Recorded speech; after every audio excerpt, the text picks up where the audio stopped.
YouTube, what's going on, guys? Isaac here, and today I have another controller review for you. And today we're actually going to be reviewing the SCUF Valor Pro Wired Edition. Now we're going to be reviewing the Wired Edition today because it's the first one that I got. It was the first one that actually came out. The wireless edition didn't actually come out until a few months later, and I guess they also came out with a better software as well. We'll kind of dive into that later. Of course, per the series, we're going to go ahead and keep things kind of condensed. I'm going to give you a competitive FPS player's outlook on the controller itself, along with the software and some of the bonus accessories that it comes with.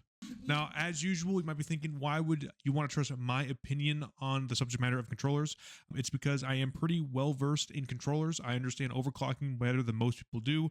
I am iridescent in Call of Duty across multiple titles. I am usually diamond and above in any other competitive FPS, whether it's Apex, Rainbow Six Siege, and obviously, if you see my previous videos, my favorite point is because I can shoot my gun straight.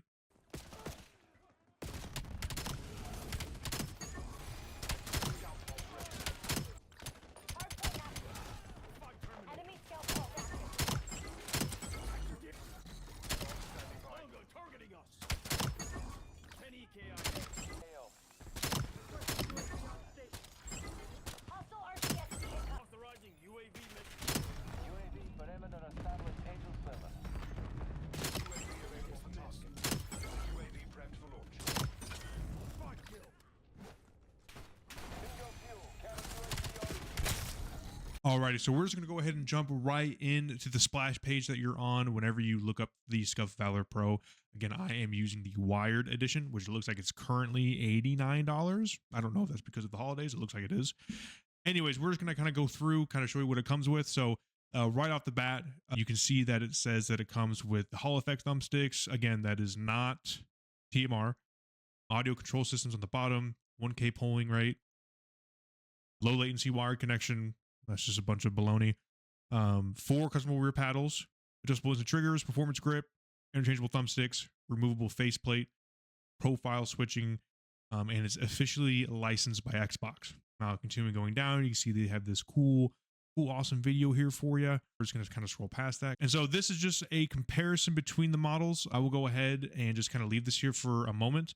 As you can see, on the far right here, we have the wireless version, which is going to be significantly more expensive to my knowledge. Yeah, $174. So this one does come with the TMR model, the TMR thumbsticks, I should say, and the companion app, which is what I mentioned earlier about them coming out with a software for the Valor Pro wireless, but kind of a lackluster software for the Valor Pro wired. And then on the back, you have the customizable rear buttons, as most Pro controllers do. Adjustable instant triggers. Again, it's kind of the same old that we've been, that, you know, everybody has seen. The endurance thumbsticks, you know, stuff like that. Moving down, you have the audio controls, the bumpers, the USB-C connectivity. Again, run-of-the-mill stuff, optimized for Xbox. Anyways, what we're more important with is it good in-game, right? To kind of top this off, we have the controller that it comes with, the charging cable, and then the 2 thumbsticks and 2 additional back paddles. So now we know what comes in the box. Let's go ahead and take a look for ourselves. Alrighty, guys. So here is the unboxing that I did. Just kind of wanted to showcase the overall box of it, kind of what it says on it. As you can see, you know, it says all the cool features of it. I think I got this actually from Micro Center when it had first come out. Here's kind of the specs. You can go ahead and pause that if you want to take a look at that. So obviously pretty easy stuff. You just flip this little lid forward and everything is right at the front. Honestly, it's a pretty easy unboxing. Right here is the controller that comes. I believe there's little foam coverings that come over those thumbsticks, but it comes with 2 thumbsticks as well. Extra comes with the raised right and the domed left. And then it comes with a braided cable. So pretty simple unboxing. Okay, and we're back here.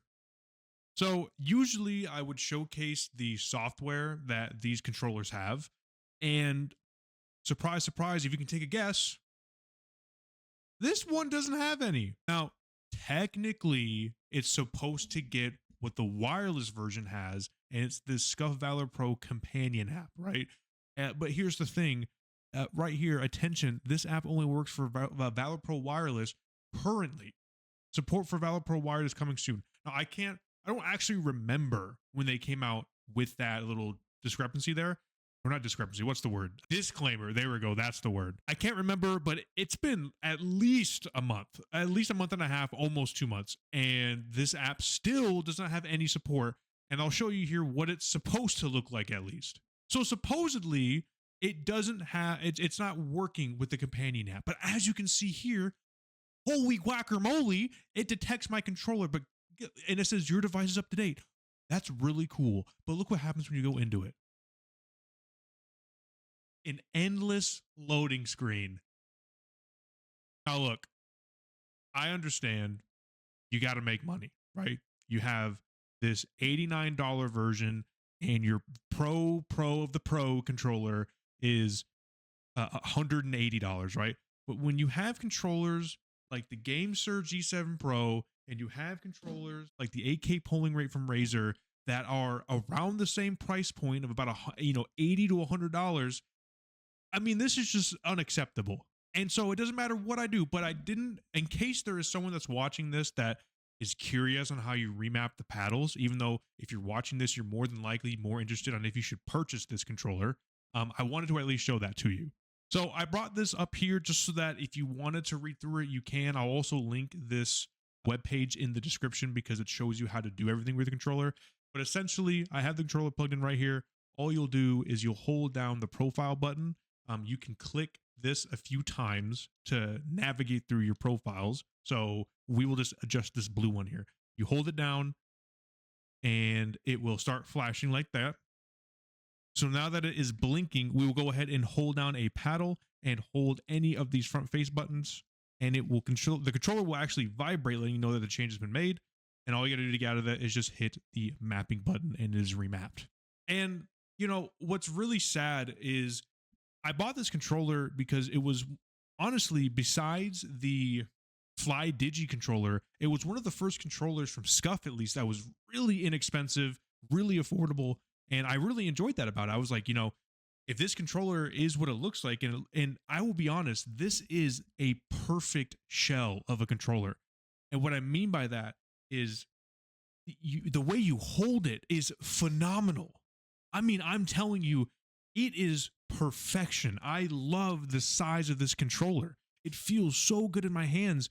And what's so sad though is that it's just not as good as the other controllers that I own. And what really is kind of the nail in the coffin for this controller, not only do you get no software, you have to remap everything on your own, but it has caked in dead zones. And when I say caked in dead zones, basically what that means is, in my other videos, I like to show you guys the sauce, right? I like to show you how minimal it takes for you to move the thumbstick and it activates on screen. And if you've seen any of the previous videos, I love when controllers, when you barely got to move it and it moves on screen. So I'm going to go ahead and showcase the difference between what a SCUF Valor Pro controller brings and what my 8K polling Razer controller brings. So we'll go here to the firing range. Okay. Controller works obviously just fine.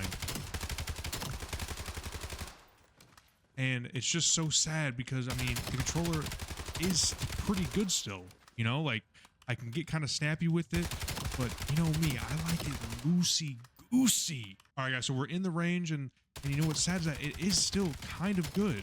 That's the sad. I love it so much, but what I love about it is how it feels in my hands. It feels like second nature, man, and it's just so sad to see. As you can see, I can still get a little snappy with it, right? I can still get a little snappy with it, but it's not as good as I usually can be. And what I mean by that is, take a look. So I'm going to show you guys again what I like out of controller is the absolute motion you can get by barely moving the stick. Now watch this. I'm going to put this up here. Look how much I have to push in order to move this controller stick. You see that? I have to move the stick, and maybe it's not picking up because I have a really ass webcam, but I have to literally unironically move the stick all the way till it physically moves. Now, when I say physically move, again, it's all about feel. You got to understand what I'm saying here, right? Take a look. I'm going to unplug this controller. I'm going to plug in the 8K polling rate Razer controller. Go ahead and check out that review. Now look Look at how much I have to move this controller now, right? Look at the stick. Look at the stick. Dude, I'm just touching the stick and it is moving, guys. I am touching the stick. Look, I am just touching it and it moves in game. Look, I will just literally press it and do hardly any movement and it is barely going to the left. But look, okay, I'm going to plug in Valor Pro now. Okay, this is what I mean by built-in dead zones. Okay, so look, I'm barely touching it and we're doing no movement. Do you see now what I'm saying? Zero movement. And I'm doing I'm barely touching it, no movement. I have to physically move the stick so much further because there is built-in dead zones and there's no app to get rid of them. And it's so sad because, again, the controller feels so good in my hands. It feels so good in my hands. It's probably, out of the controllers that I own, the most comfortable, which is so sad because for a lot of people, that's the biggest part, the comfortability part. And so it just makes snapping just not as good. And look, for normal play, is that going to be fine? Probably. But again, at this channel, we play competitively. This does not live up to the competitive nature that I want to be at. You are not going to be killing people diamond and above in any game if you don't have full control of your stick. With that being said, do I recommend the SCUF Valor Pro Wired for competitive play? This will be your first time on the channel. But no, I don't recommend this controller for competitive play.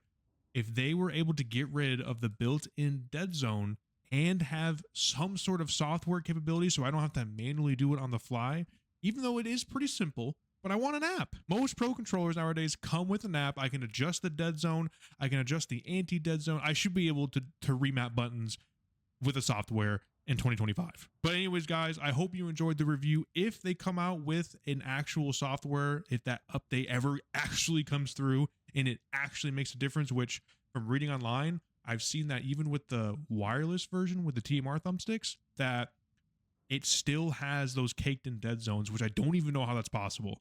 I could just be blowing smoke. But anyways, guys, I hope you enjoyed the video. Do me a favor, like the video, subscribe, and have a good rest of your day. Peace.